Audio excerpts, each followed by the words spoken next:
ഈശോയിൽ സ്നേഹമുള്ളവരെ, ഏവർക്കും പുതിയ പ്രഭാതത്തിൻ്റെ എല്ലാ മംഗളങ്ങളും നേരാണ്.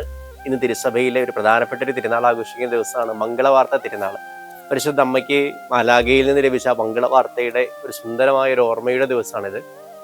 ഈ മംഗളവാർത്ത എന്ന് കേൾക്കുമ്പോൾ നമ്മൾ തെറ്റിദ്ധരിക്കരുത്. ശരിക്കും പറഞ്ഞാൽ പരിശുദ്ധ അമ്മയുടെ ജീവിതത്തിൽ എന്ത് മംഗളമാണ് ഈ വാർത്ത കൊണ്ടുണ്ടാക്കിയത് എന്ന് ഒരു സ്ത്രീയായിട്ട് അവളെ ഒന്ന് ചിന്തിച്ച് നോക്കി. നമ്മളൊരു സാധാരണ ഒരു സ്ത്രീയായിട്ട്, നമ്മളെപ്പോലെ ഒരു വീട്ടിലെ ഒരു സാധാരണ അപ്പനും അമ്മയ്ക്കും ജനിച്ച ഒരു മകളായിട്ട് അവളെ ഒന്ന് കരുതി നോക്കിക്കുക. വിവാഹ നിശ്ചയം കഴിയുമ്പോൾ ഗർഭിണിയായി കാണപ്പെടുക, ഉറപ്പായിട്ടും കല്ലെറിയുമെന്ന് ഉറപ്പാണ്. ഇന്നത്തെ പോലെയൊന്നുമല്ല. അന്നത്തെ കാലഘട്ടത്തിൽ ഒരു സ്ത്രീക്കുണ്ടായ വില എന്താണെന്ന് നിങ്ങൾക്ക് അറിയാലോ.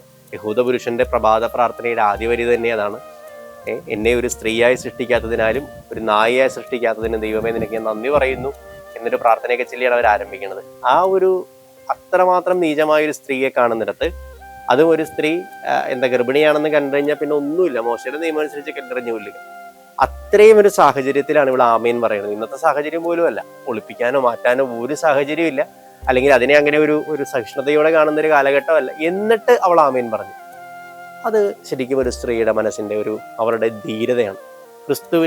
ക്രിസ്തുവിന് വേണ്ടി അവസാന ശ്വാസം വരെ നിലയുറപ്പിക്കാനുള്ള ഒരു ബോധ്യത്തിന്റെ ഒരു ചിന്തയാണ്. എൻ്റെ ജീവനേക്കാളേറെ ക്രിസ്തുവിനെ സ്നേഹിച്ചവൾക്ക്, അല്ലെങ്കിൽ അവളുടെ അടുത്ത് വരുന്ന സ്വർഗത്തിന്റെ ദൂതാണ്.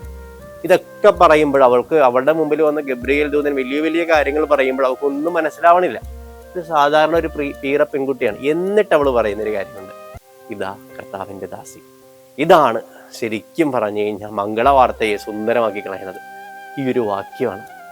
എന്നെ സത്യസന്ധമായിട്ട് പറഞ്ഞു കഴിഞ്ഞാൽ ദൈവത്തിന്റെ അമ്മയാണ് നീ എന്നൊക്കെ ഗബ്രിയേൽ ദൂതൻ പറയുമ്പോൾ, എന്നാ പിന്നെ നീ എന്നെ ഇനി ആരാധിക്കുക, അല്ലെങ്കിൽ നീ എന്നെ ബഹുമാനിക്കെന്ന് പറഞ്ഞ് ചങ്കുറപ്പോടുകൂടി അല്ലെങ്കിൽ അഹങ്കാരത്തോടെ നിൽക്കുന്ന ഒരു അമ്മേനെ അല്ല നമ്മൾ കാണുന്നത്.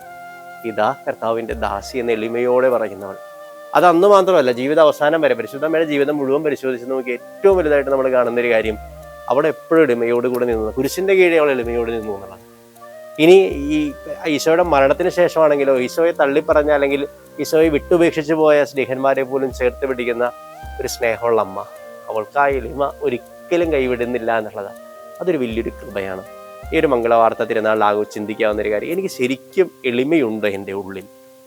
എനിക്ക് കാണിക്കാവുന്ന എളിമയൊന്നുമില്ല, മറ്റുള്ളവരുടെ മുമ്പിൽ ഇങ്ങനെ നട്ടല് വിടച്ച് കാണിക്കുന്ന, അല്ലെങ്കിൽ അയ്യോ എന്ന് പറഞ്ഞു കഴിഞ്ഞാൽ കൈകൂപ്പി പിടിക്കുന്ന ആ ആത്മീയതയും ആ ഒരു എളിമയൊന്നുമല്ല. ശരിക്കും ഉള്ളിൻ്റെ ഉള്ളിലെ എളിമ. ശരിക്കും ഞാൻ എത്ര വലുതാകുമ്പോഴോ, ഞാൻ എത്രമാത്രം ഉന്നതനാണോ അത്രമാത്രം എളിമയോടെ ജീവിക്കാൻ കഴിയുന്ന ഹൃദയത്തിലെ നന്മയുള്ള എളിമയുണ്ടോ? ഈ ഒരു നോമ്പുകാലത്തിൻ്റെ ഈ മംഗളവാർത്ത തിരുനാളിൽ ഏറ്റവും സുന്ദരമായി ചിന്തിക്കേണ്ടതാ, എളിമ എന്ന പരമപുണ്യം എൻ്റെ ഉള്ളിലുണ്ടോ?